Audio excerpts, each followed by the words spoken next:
Hello, it's great to have you here. If you enjoy thrilling romances, please like and subscribe to the channel so you don't miss any stories. The wind was a living thing, a predator howling down from the peaks of the Beartooth Mountains with a voice made of ice and razors. It stripped the warmth from the land, from the very bones of any creature foolish enough to be caught in its path. Daniel knew its voice well. It was the same wind that had sung a dirge over his parents' graves years ago. The same wind that now clawed at the chinking of his log cabin, searching for any weakness. Inside, the world was reduced to the golden bubble cast by his kerosene lamp and the steady, rhythmic crackle of the fire in the stone hearth. He was mending a bridle, his large, calloused hands working the leather with a familiarity born of 1,000 repetitions. It was a simple life, a solitary one, carved out of the vast, unforgiving landscape of southern Montana. He had his land, his cattle huddled in the lean-to behind the barn, and the ghosts of memory for company. It was enough. It had to be. A sudden, violent gust of wind slammed against the cabin, making the timbers groan in protest. The sound was followed by a frantic, percussive rattling at the barn door. His herd was restless. Daniel set the bridle aside, his brow furrowed. He'd checked on them an hour ago, ensured they were secure against the blizzard that had descended without warning, a white fury swallowing the world. Something was wrong. Pulling on his heavy sheepskin coat and tugging his hat low, he lit a shielded lantern. The moment he opened the door, the storm lunged at him. Snow as fine and sharp as sand blasted his face, and the cold was a physical blow, stealing his breath. He leaned into the gale, his boots sinking deep into the rapidly accumulating drifts as he fought his way toward the barn. The lantern light, a fragile, dancing speck in the roaring darkness. The cattle were not just restless, they were spooked. Their lowing was a chorus of fear, their eyes wide and white in the lantern's glow. He moved among them, his voice a low, calming rumble, but his own eyes scanned the perimeter. He saw it then. A section of the lower fence near the tree line was down. A heavy branch, burdened with snow and tormented by the wind, must have snapped and fallen on it. A few of the younger, more foolish steers could have wandered out. Cursing under his breath, Daniel knew he couldn't leave them. To lose even one head was a blow he couldn't afford. To leave them to this storm was a cruelty he couldn't stomach. Securing the rest of the herd, he grabbed a coil of rope and stepped back out into the maelstrom, following the faint tracks already being erased by the driving snow. The world beyond the barn was a formless, shifting nightmare of white. The wind shrieked, tearing at him, trying to push him back. He kept his head down, the lantern held low, his every step a battle. He found the breach easily enough, and could just make out the tracks of 2 yearlings heading toward the sparse woods that bordered his property. They wouldn't have gone far. They'd seek shelter, foolishly thinking the trees would protect them from a wind that could topple giants. He was perhaps a quarter-mile from his cabin, the familiar landscape rendered alien by the blizzard, when his lantern light snagged on something out of place. It wasn't a rock, nor was it a fallen log. It was a splash of dark color against the suffocating white, a huddled shape near the base of a large ponderosa pine. His first thought was a lost calf that had already succumbed to the cold, but as he drew closer, the shape resolved itself with horrifying clarity. It was a person. He scrambled forward, his heart hammering against his ribs. It was a woman, curled into a tight ball, a flimsy-looking traveling cloak failing utterly to shield her from the elements. Her face, peeking out from a hood rimed with ice, was a pale bluish-white, her lips the color of faded lavender. Her dark hair was matted with snow, frozen to her skin. For a terrifying moment, he thought he was too late, that he had stumbled upon a frozen corpse.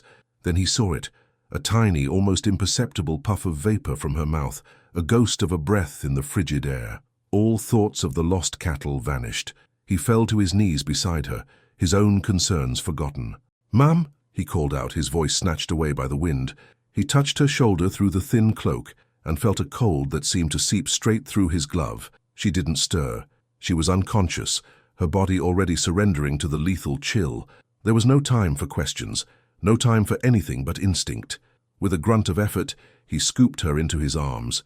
She was lighter than he expected, a fragile weight against his chest. Her head lolled back, and he saw the delicate, almost porcelain features of her face, stark and vulnerable against the storm's fury. She looked like she belonged in a parlor in some distant eastern city, not here, at the frozen edge of the world. The journey back to the cabin was a brutal, desperate fight, The wind seemed to sense his purpose and doubled its assault, trying to rip his precious burden from his arms. He shielded her body with his own, turning his back to the worst of the gale, his every muscle screaming in protest. The weight that had seemed so light now felt like lead. His lungs burned, and the cold was a relentless enemy gnawing at his resolve. But the flicker of life he had seen, that small, stubborn breath fueled him. He would not let this stranger's story end here, a frozen footnote in a Montana blizzard. He finally burst through the cabin door, stumbling inside and kicking it shut against the howling storm. The sudden silence was deafening, broken only by his own ragged gasps and the steady crackle of the fire. He carried her straight to the hearth, laying her gently on the thick bearskin rug he kept there. Her stillness was terrifying. He worked with a grim, focused urgency. His mother had been a healer of sorts, her knowledge passed down through practical lessons in a land where doctors were a day's ride away, if you were lucky. Her voice echoed in his mind now, calm and clear through the haze of his panic. Warmth, Daniel. Slow and steady. You shock the body, you lose the fight. He peeled off her frozen gloves, revealing slender fingers, ghostly white and stiff. Her cloak, now stiff with ice, was next. Underneath, she wore a dark wool dress, fine but hopelessly inadequate for this weather. It was damp, clinging to her skin. He knew he had to get her out of it, but a wave of hesitation washed over him. She was a complete stranger, a woman. But modesty was a luxury they couldn't afford. A dead woman had no need for it. With clinical detachment, he unfastened the buttons, his rough fingers clumsy against the delicate fabric. He averted his eyes as much as possible, working quickly to remove the cold, damp dress and the layers beneath, until she was clad only in her thin chemise. He grabbed the thickest wool blankets he owned, ones stored in the cedar chest at the foot of his bed, and wrapped her tightly, swaddling her like a newborn. He gently chafed her hands and feet, trying to coax the life back into them, his touch firm but careful. Throughout it all, he watched her face, searching for any sign of change. He brewed a broth on the stove, the smell of herbs and salt filling the small space. He knew he couldn't force liquids down her throat yet, but he had to be ready. Hours passed, marked only by the shifting shadows as the fire ate through the logs. He didn't sleep. He sat by her side, a silent, grim-faced guardian, replenishing the fire, checking her breathing, and willing the warmth back into her frozen limbs. As he watched over her, he couldn't help but wonder, who was she? What series of terrible decisions or tragic misfortunes had led her here, to his doorstep, in the heart of the worst storm of the season? She had no horse, no supplies he could see. It was as if she had simply fallen from the sky, a broken doll dropped into the wilderness. Sometime in the deep, dark hours before dawn, as the storm raged on outside, he saw her eyelids flutter. He leaned closer, his breath catching in his throat. Her lips parted, and a soft, incoherent murmur escaped. He gently placed a hand on her forehead. It was no longer ice-cold. A fever was building, the next stage of the battle. Her body was fighting back. Relief, potent and overwhelming, washed through him. He pulled a blanket tighter around her shoulders, his touch lingering for a moment. Looking at her pale, vulnerable face, illuminated by the soft firelight, a fierce, protective instinct rose within him.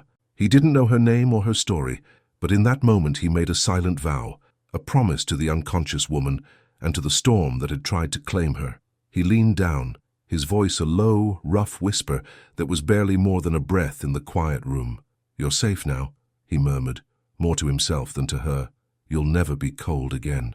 Her eyes slowly opened, but they were unfocused, clouded with fever and confusion. They stared right through him, seeing not a rescuer but ghosts from the past she had tried to outrun. A single word escaped her lips, a name, spoken with a mixture of fear and defiance. "No," she whispered, before her eyes slid shut once more, pulling her back under the waves of unconsciousness. Daniel sat back on his heels, the name hanging in the air. The mystery of the woman on his hearth had just deepened, and he knew with a certainty that settled deep in his gut that the storm he had brought into his home was far from over. The world remained a vortex of white for 2 more days. Time inside the cabin lost its sharp edges, measured not by the sun but by the dwindling pile of firewood and the slow, arduous return of life to the woman on the hearth. Daniel moved with the quiet efficiency of a man long accustomed to his own company. He kept the fire fed, melted snow for water, and tended to his patient with a solemn focus. The fever held her in its grip, a cruel furnace that burned away the last of the blizzard's chill, only to replace it with a disorienting heat. She tossed and turned, tangled in the heavy wool blankets, her sleep fractured by muttered words he couldn't understand, and pleas directed at ghosts only she could see. During these episodes, he would sit beside her, placing a cool, damp cloth on her forehead, his presence a silent, steady anchor in her fevered storm. He learned the contours of her face in the flickering firelight, the high cheekbones, the stubborn set of her chin even in sleep, the dark lashes that rested against skin that was slowly regaining its color. On the morning of the third day, the fever broke. He found her drenched in sweat, but her breathing was deeper, more even. Her skin, when he touched her brow, was cool for the first time. He carefully changed the damp bedding, moving her with a gentleness that seemed at odds with his large, work-roughened hands. He propped her up with pillows and sat back, waiting. A few hours later, her eyes opened. This time they were clear. They were the color of a summer sky just before dusk, a deep and startling blue. They blinked slowly, taking in the rough-hewn log ceiling, the mounted antlers above the fireplace, and finally, him. Fear, sharp and immediate, flashed in their depths. She tried to sit up, a panicked motion that ended in a weak gasp as her muscles protested. "Easy now," Daniel said, his voice low and calm, not wanting to startle her further. "You're safe. You've been very sick." She stared at him, her gaze sweeping over his plain flannel shirt, his sturdy build, the quiet concern in his brown eyes. Where am I?" Her voice was a dry, raspy whisper, the sound foreign in her own ears. It was a voice of refinement, each word shaped with the crisp precision of an Eastern education, a stark contrast to his own clipped frontier cadence. "My cabin, in Montana," he answered simply. He rose and ladled some of the warm broth he'd kept simmering into a mug. "You were caught in the blizzard. I found you near the woods." He handed her the mug, and she took it with trembling hands. He noticed them then, up close and in the clear light of day. They were slender, with perfectly shaped nails and skin that was soft, unmarred by labor. These were not the hands of a homesteader or a farmer's wife. These were the hands of a lady, someone who held books and teacups, not axes and reins. She sipped the broth, the warmth spreading through her chest, chasing away the last of the deep-seated chill. You saved my life," she said, her eyes fixed on the steaming liquid, unable to meet his gaze. "Anyone would have done the same." He deflected, uncomfortable with her gratitude. He turned back to the fire, poking at the logs. "What's your name?" She hesitated. The silence stretched, filled only by the crackle of the fire and the muffled howl of the wind, which had lessened but not yet ceased. He could feel her weighing the question, calculating the cost of an answer. "Clara," she said finally, the name spoken so softly he almost missed it. Just Clara. No last name? No mention of family or destination. A name dropped into the vast emptiness of her story, giving him nothing more to hold on to. He nodded, accepting the boundary she had drawn. "I'm Daniel." And so began their strange, suspended existence. The cabin became their entire world, a small wooden island in a sea of snow. A quiet, unspoken truce settled between them. He asked no more questions, and she offered no more answers. They existed in a space filled with things left unsaid. He learned her habits, the way she braided her long dark hair each morning with practiced elegance, the way she would stare into the fire for hours, her expression distant, as if she were seeing another life in the flames. She, in turn, learned him. She saw the way he moved with an economy of motion that spoke of strength and competence. She saw the sadness that sometimes settled in his eyes when he thought she wasn't looking, a deep, abiding loneliness that seemed as much a part of him as the land outside. She saw his kindness, not in words, but in the small, steady acts of care, the extra blanket he'd leave on her chair, the way he made sure her mug of broth or tea was never empty, the patient way he'd listen as she slowly regained her voice and strength. The walls of ice between them, built of suspicion and circumstance, began to show the faintest of cracks. One night, the nightmares returned. She woke with a strangled cry, sitting bolt upright, her heart pounding a frantic rhythm against her ribs. In the dream, a man's face, handsome but cold as marble, had loomed over her, his voice a silken trap, whispering of duty and contracts and a future that felt like a gilded cage. Daniel was at her side in an instant, the lamp in his hand casting long, dancing shadows on the walls. "Clara, are you all right?" She was shaking, pulling the blanket up to her chin like a shield. "A dream," she breathed, her voice trembling. Just a bad dream. He didn't press. He simply stood there, his presence solid and reassuring in the darkness. "The storm is passing," he said, his voice a low rumble. "The wind is quieter now. You're safe here." His words, a simple statement of fact, landed with the weight of a promise. She looked at him, truly looked at him, and saw not just a rugged stranger, but a protector, a man who had dragged her from the jaws of death and asked for nothing in return. A flicker of trust, fragile and tentative, sparked within her. The next day, the wind finally died. An eerie silence descended, broken by the occasional soft thump of snow falling from the pine boughs. The world outside was still pristine and blindingly white. The isolation felt different now, less a threat, more a sanctuary. It was late that afternoon when a sharp rap on the door jolted them both. Daniel froze, his hand hovering over the knife he was sharpening. No one ever came to his door, especially not after a storm like this. Clara's eyes widened, a flicker of the old fear returning. She instinctively drew back into the shadows of the room. Daniel moved to the door, his steps measured, and lifted the heavy bar. He opened it a crack, peering out into the bright, snow-reflected light. Standing on the porch was a tall, straight-backed figure wrapped in a buffalo robe, his face weathered and creased like ancient leather. His long grey hair was tied back in 2 braids, and his dark eyes, deep-set and intelligent, held a wisdom that seemed to predate the mountains themselves. A slow smile of recognition spread across Daniel's face, easing the tension in his shoulders. "2 moons," he said, his voice warm with genuine respect. "It is good to see you, my friend. I thought even you might have stayed closer to your fire in this blow."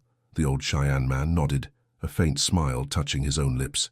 "The wind has a loud voice, but it has grown tired of talking," he said, his English slow and deliberate. "My lodge is a long walk from here. I saw your smoke. I hoped you might share your warmth." "Always," Daniel said, stepping back to let him in. "Come in, there's coffee and what's left of a stew." 2 moons stepped inside, bringing with him the clean, cold scent of pine and snow. He stamped his moccasins and unwrapped his robe, his movements unhurried and dignified. His gaze swept the small cabin, taking in every detail before it settled, gently but with unnerving perception, on Clara. She stood near the hearth, a deer caught in the beam of a lantern, her hands clasped tightly in front of her. Daniel made the introduction. "2 moons, this is Clara. I found her in the storm." He turned to her. "Clara, this is 2 moons. He was a good friend to my father." 2 moons looked at Clara, and his eyes were not just seeing a woman, but reading a story. He saw the fine quality of her mended dress, the fear she tried to hide behind a mask of composure, and the heavy weight that settled on her spirit, like a winter cloak. He gave a slight, respectful bow of his head. "It is a hard season to be traveling, Miss Clara," he said, his voice a soft baritone.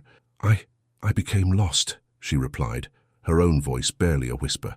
The old man simply nodded, his expression unreadable. He accepted the mug of coffee Daniel offered and settled into a chair near the fire, a quiet, powerful presence that instantly changed the atmosphere in the room. The space, which had been a world built for 2, now held 3, and the third, Clara sensed with a prickle of unease, could see far more than the other 2 were willing to show. The presence of 2 moons settled over the cabin like a soft, heavy blanket. He spoke little, but his silence was observant, filled with a deep, knowing calm that seemed to absorb the tension coiling between Daniel and Clara. He moved with the quiet grace of a shadow, accepting their hospitality with a dignity that made the small cabin feel less like a rough shelter and more like a place of counsel. In the days that followed, the world outside began to transform. The oppressive weight of the snow lessened as the sun, a welcome stranger, returned to the sky. Its light, though weak at first, was sharp and brilliant, making the endless expanse of white glitter as if strewn with diamonds. The slow, methodical drip of melting snow from the eaves became the new rhythm of their days, a hopeful sound that spoke of broken sieges and the promise of spring. With the return of the sun, life stirred. Daniel, accompanied by 2 moons, was able to dig a path to the barn and check properly on his livestock. They had weathered the storm, lean but alive. He spent hours mending the broken fence, his movements powerful and sure, while 2 moons watched, occasionally offering a piece of advice or a quiet observation about the way the deer were moving down from the high country. From the cabin window, Clara watched them. She saw the easy camaraderie between the 2 men, a bond forged in mutual respect that transcended the boundaries of their different worlds. She watched Daniel, saw the quiet competence in his hands, the way he understood the land, its moods, its dangers, and its rewards. This small, isolated ranch was his kingdom, and he was a capable, solitary king. A stark contrast to the world she had fled, a world of crowded ballrooms, whispered intrigues, and men whose power came from ink on a page, not strength in their hands. One afternoon, while Daniel was out, 2 Moons sat with her by the fire. He was carving a small piece of cottonwood, the shavings falling in soft curls at his feet. "The spirit can be like a sapling in a great snow," he said, his voice soft, not looking up from his work. "The weight can bend it, almost break it, but when the thaw comes it must find the strength to stand straight again." Clara said nothing, her hands tightening in her lap. "You have the eyes of a doe that has heard the wolf," he continued, his gaze still on the wood. "But the wolf is not in this valley. Here there is only the shepherd." His words, so simple and yet so piercingly accurate, cracked the careful wall she had built around her heart. A single tear escaped and traced a hot path down her cheek. "The shepherd cannot protect the doe from the hunter who owns the forest," she whispered, the words tasting of bitterness and defeat. 2 Moons finally looked up, his dark eyes holding hers. They were filled not with pity, but with a profound understanding. "A true hunter respects the spirit of the prey.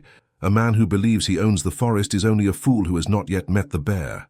He said no more, returning to his carving, but the message was clear. He had seen her cage, and he was telling her it was not inescapable. That conversation planted a seed of courage in her. It was a tiny, fragile thing, but it was there. She began to help Daniel around the cabin, her movements initially clumsy, but growing more confident. She learned to knead bread, to mend a tear in his shirt, to properly bank the fire at night. Each small task was a reclamation of her own agency, a quiet declaration that she was more than just a porcelain doll to be bartered and sold. A tentative warmth grew between her and Daniel. They began to talk, sharing small, safe pieces of themselves. He told her about growing up on the ranch, about his parents, their love for the land, and the sudden sickness that had taken them both in the same cruel winter 5 years prior. She, in turn, spoke of books she had read, of the music she missed, of the vibrant green of the Vermont summers she remembered from her childhood. She spoke of everything except why she had been running through a Montana blizzard in a dress fit for a drawing room. That part of her story remained a locked room, and Daniel, sensing her fear, never tried the door. They were standing outside late one afternoon, breathing in the clean, cold air. The path to the main road was still impassable, but the world felt larger, more hopeful. A faint smile touched Clara's lips as she watched a hawk circle high above. For the first time in a very long time, she felt a sliver of peace. The sound reached them then, faint at first, then growing steadily stronger. The rhythmic, percussive beat of shod horses, moving with purpose through the heavy, wet snow. It was the sound of the outside world, arriving at their doorstep. Clara's smile vanished. The color drained from her face, and the look of pure, unadulterated terror that Daniel had seen when she first woke returned with a vengeance. Her hand flew to her throat, and she took an involuntary step back toward the cabin, her eyes wide and fixed on the bend in the trail. "Clara?" Daniel asked, stepping closer to her, his brow furrowed in concern. "Who is it?" She couldn't answer. Her voice was trapped in her throat. She just shook her head, a frantic, desperate motion. 3 riders came into view. They were well mounted on strong, expensive horses that struggled but did not falter in the deep snow. The 2 men in the back were broad-shouldered and grim-faced, clearly hired hands. But the man in the lead, he rode as if the entire world were his personal property.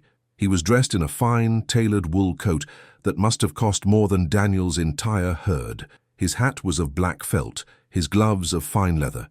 Even from a distance, he radiated an aura of wealth, power, and unshakable arrogance. As he drew closer, Daniel could see his face.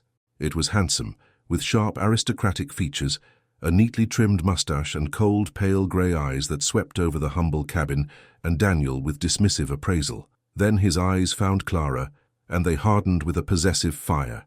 "Clara, my dear," the man called out, his voice carrying an edge of strained patience, as if speaking to a difficult child.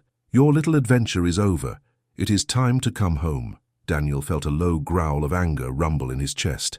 He instinctively moved, placing himself slightly in front of Clara, a solid, unmovable wall of buckskin and muscle. He did not know who this man was, but he knew the fear he put in Clara's eyes, and that was enough. The rider dismounted, his polished boots sinking into the slush. He strode forward, stopping a few feet away, his gaze flicking from Daniel to Clara and back again. "And who might you be?" he asked Daniel, his tone dripping with condescension. "The local help? My name is Daniel." "This is my land," Daniel replied, his voice flat and hard as Montana iron. "She was caught in the storm. She's been unwell." "Unwell?" the man scoffed, a humorless smile twisting his lips. He finally addressed Clara directly, ignoring Daniel completely. "You have caused a great deal of trouble, Clara. Your father is beside himself. Our arrangements are far too important for such childish theatrics. Now collect your things." "We are leaving." Clara shrank behind Daniel, but the man's dismissive tone stoked the tiny ember of courage 2 moons had kindled. "I am not going with you, Bartholomew," she said, her voice shaking but clear. Bartholomew's eyes narrowed. For the first time, he seemed to register Daniel as more than just a piece of the scenery. "This is a private matter," he snapped, his voice losing its silken edge and revealing the steel beneath. "It does not concern you, rancher. It concerns me when a guest in my home is being threatened," Daniel said, not raising his voice, but every word was heavy with warning. "The lady said she isn't going." Bartholomew let out a short, incredulous laugh. "The lady has no say in the matter. She is my betrothed. An agreement was signed, a contract between our families. Her father has given his word, and I have come to collect what is mine." He took a step forward, his hand outstretched as if to grab Clara's arm. Daniel's hand shot out and clamped down on Bartholomew's wrist. It wasn't a violent move, but it was absolute, stopping the man in his tracks. Daniel's grip was like stone. "She is not a piece of property," he said, his voice dangerously low. The color rose in Bartholomew's face, a mixture of fury and humiliation. "Unhand me, you brute," he hissed, trying to wrench his arm free, but Daniel's grip was unbreakable. The 2 hired men behind Bartholomew shifted, their hands moving toward the pistols on their hips. At the same moment, the cabin door opened, and 2 moons stepped out, a long, well-used rifle held loosely in the crook of his arm. He didn't aim it. He didn't have to. His presence was enough, a silent, unassailable declaration of allegiance. Daniel released Bartholomew's wrist, shoving him back a step. The air crackled with unspoken violence. The sanctuary had been breached. The quiet days of healing were over. Shattered by the arrival of a past Clara could no longer outrun. "This is not over," Bartholomew snarled, rubbing his wrist and glaring at Daniel with pure hatred. He looked past him at Clara, his eyes cold promises of retribution. "You have made a grave mistake, both of you. We will camp by the road. I will give you until morning to see reason, Clara. If you do not come willingly, I will return, and I will not be so pleasant." With a final, venomous glare, he turned, mounted his horse, and rode back the way he came, his men following close behind. They disappeared around the bend, leaving a heavy, toxic silence in their wake. Clara began to tremble, wrapping her arms around herself as a violent shudder racked her body. The threat was no longer a distant ghost. It was real, and it was camped just beyond the trees. Daniel turned to her, his own heart pounding with a strange mix of fury and a fierce, terrifying protectiveness he hadn't felt in years. He had promised her she would never be cold again, but as he looked at the fear in her eyes and thought of the cold, ruthless man waiting just down the trail, he realized he had to protect her from a chill that had nothing to do with the weather. And he had no idea if he could. The sun dipped below the snow-draped peaks, painting the western sky in brutal strokes of orange and purple. The beauty of the sunset was lost on the occupants of the cabin. A heavy silence had fallen after Bartholomew's departure, thick with fear and unspoken questions. The air, which had begun to feel like a space of healing and nascent affection, was now charged with the oppressive weight of an ultimatum. Clara paced the floor, her steps agitated, her arms wrapped tightly around herself as if to hold in a scream. She was trapped. The wilderness that had almost killed her had become a sanctuary, and now the walls were closing in again. Bartholomew was not a man who made idle threats. She knew his cold determination, his absolute belief in his own entitlement. He would not be denied. Daniel stood by the window, watching the last of the light fade, his hands clenched into fists at his sides. He felt a rage simmering within him, a primal anger directed at the arrogant man who dared to speak of Clara as a possession, but beneath the anger was a current of helplessness. What could he truly offer? He was a simple rancher. Bartholomew was a man of wealth, of contracts, of law, a law that often favored men of his station. To fight him could mean losing everything. 2 moons sat by the fire, calmly smoking his pipe, his eyes half closed. He seemed to be the only one untouched by the frantic energy in the room. He was a still point in their turning world. Finally, Clara stopped pacing and turned to Daniel, her eyes wide with desperation. "I have to go," she whispered, the words catching in her throat. "If I stay, he will hurt you. He'll find a way to take this land, to ruin you. I know him." "Let him try," Daniel said, his voice a low growl. He turned from the window to face her. "This is my home. No man is going to run me off it." "You don't understand," she insisted, her voice rising with panic. "His family is powerful. They buy judges and sheriffs like they buy cattle. A fight you can't win is not brave, it's foolish. I won't be the reason you lose everything your parents built." "And what about you?" he countered, taking a step toward her. "What happens to you if you go back with him? Is that a life you can live?" Her face crumpled, the carefully constructed mask of composure shattering completely. "It is the life I was born to," she said, her voice breaking. "A loveless marriage to secure a business merger. I am a commodity, Daniel. That is all. I tried to run from it, but there is nowhere to go." "That's not true," he said, his voice softening. He was standing in front of her now, so close he could see the tears welling in her deep blue eyes. "You're not a commodity. You're Clara. You're the woman who reads Shakespeare by the firelight and hums off-key when she needs bread. You're brave and you're strong, even if you don't see it yourself." His words, a simple testament to the person he had come to know, struck her more deeply than any grand declaration. He saw her, not her name, not her dowry, not the contract she was bound by. It was Two Moons who spoke into the charged silence. "The she-wolf does not ask the pack's permission to defend her den," he said, his voice calm and steady. He opened his eyes and looked directly at Clara. "And she does not surrender her pups to the scavenger because he has a louder bark. Your spirit is your own den, little one. No one can enter unless you open the gate." His words hung in the air, a profound and simple truth. All her life, she had been told what to do, who to be, where to go. She had been bent by the will of others, a sapling in a heavy snow. But the choice, the final choice, was still hers. She had the key to the gate. A new resolve settled over her. The trembling stopped. She stood up straighter, her chin lifted. She looked from the wise, steady face of Two Moons to the fierce, protective one of Daniel. In their eyes, she saw not pity, but belief. They saw a strength in her she had never seen in herself. "He said he would return in the morning," she said, her voice no longer a whisper but clear and firm. "Then I will meet him in the morning." Daniel searched her face, and what he saw there chased away his own fear. He saw the fire he had always suspected lay dormant beneath the surface. He simply nodded, a silent promise of support. "We'll face him together." The night was long, but it was not sleepless.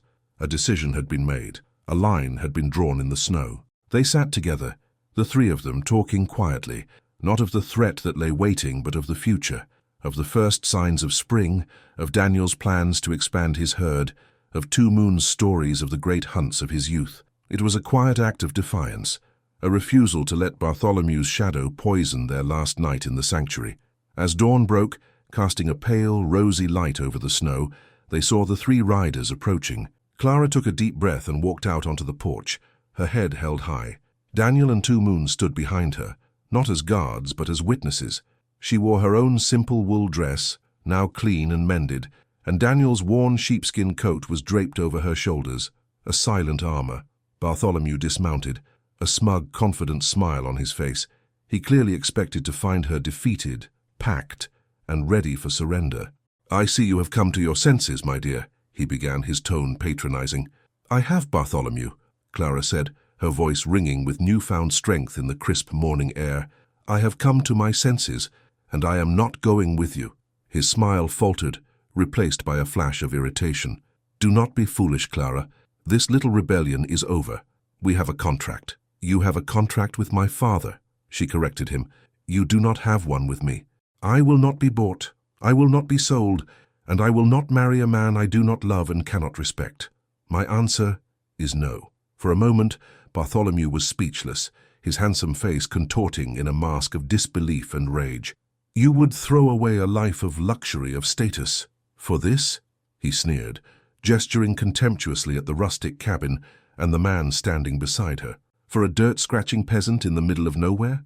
This peasant showed me more kindness in a week than you have shown me in a lifetime," Clara retorted, her voice sharp. "And this nowhere has felt more like a home than any gilded ballroom you could ever offer me. My life is my own, Bartholomew, and I choose to live it here." The finality in her voice, the unshakable conviction, finally broke through his arrogance. He saw that he had lost. His power, his money, his threats, they were useless here. Humiliation turned his face a dark, mottled red. "You will regret this," he hissed, the words of venomous promise. "You will come crawling back when you are starving and frozen. Your father will disown you. You will have nothing." "I will have my freedom," Clara said simply. "And that is everything." Defeated, Bartholomew turned without another word, swung himself into his saddle, and spurred his horse viciously down the trail, his men scrambling to follow. They watched until the sound of their hoofbeats faded into silence, leaving only the quiet whisper of the wind in the pines. Clara stood for a long moment, breathing in the cold, clean air of her first morning as a free woman. A wave of emotion so powerful it made her dizzy washed over her. Relief, fear, and a soaring, terrifying joy. She turned and found Daniel looking at her, his expression a mixture of awe and a deep, unguarded tenderness that made her heart ache. He stepped forward and took her hands in his. They were cold, but he wrapped them in his own, his warmth seeping into her. "You were right," he said, his voice rough with emotion. "You are the bravest woman I have ever met." "I wasn't alone," she said, her gaze holding his. In the quiet of the morning, with the world washed clean by the snow and the future stretching out before them, vast and uncertain, there were no more words needed. He lowered his head and she tilted her face up to his. His kiss was not one of passion, but of promise. It was gentle, solid, and real.